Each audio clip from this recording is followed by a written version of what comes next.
नमस्कार दोस्तों, आप सभी का मेरे चैनल पर एक बार फिर से स्वागत है। भाई दूज पर्व कार्तिक मास के शुक्ल पक्ष की द्वितीय तिथि को मनाया जाता है।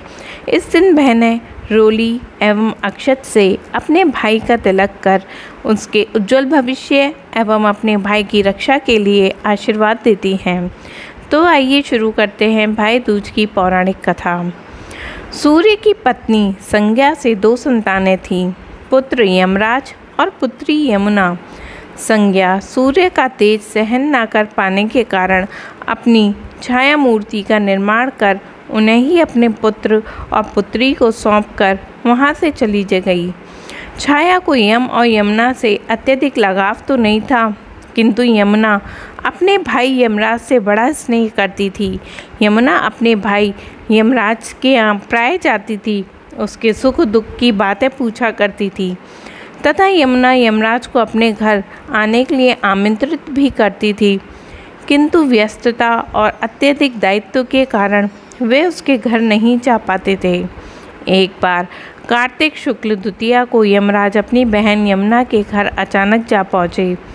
बहन के घर जाते समय यमराज ने नरक में निवास करने वाले जीवों को मुक्त कर दिया।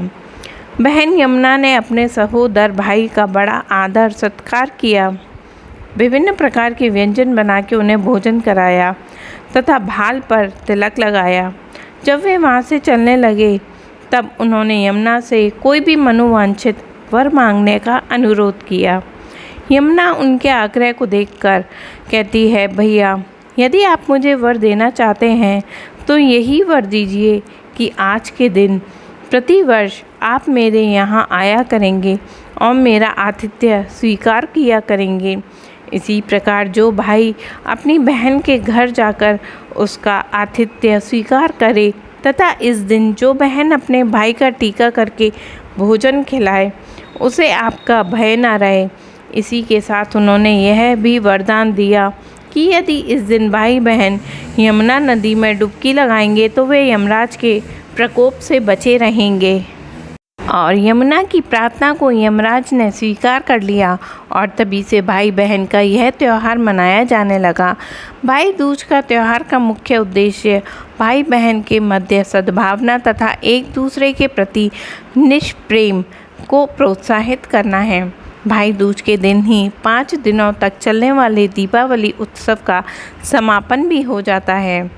अगर इस दिन आपकी बहन ना हो तो ममेरी, फुफेरी या मौसेरी बहनों को उपहार देकर ईश्वर का आशीर्वाद प्राप्त किया जा सकता है। जो पुरुष यम द्वितीया को बहन के हाथ का खाना खाता है उसे धर्म, धन, अर्थ, आयुष्य और विभिन्न प्रकार के सुख मिलते हैं। साथ ही यम द्वितीया के दिन शाम को घर में बत्ती जलाने से पहले घर के बाहर 4 बत्तियों से युक्त दीपक जलाकर दीपदान भी करना अति फलदायी माना गया है। और इस तरह से भाई दूज की पौराणिक व्रत कथा यहाँ पर समाप्त होती है। आप सभी का दिन मंगलमय और शुभ हो। भगवान हरि की कृपा आप पर बनी रहे और भाई दूज पर्व की हार्दिक शुभकामनाएं।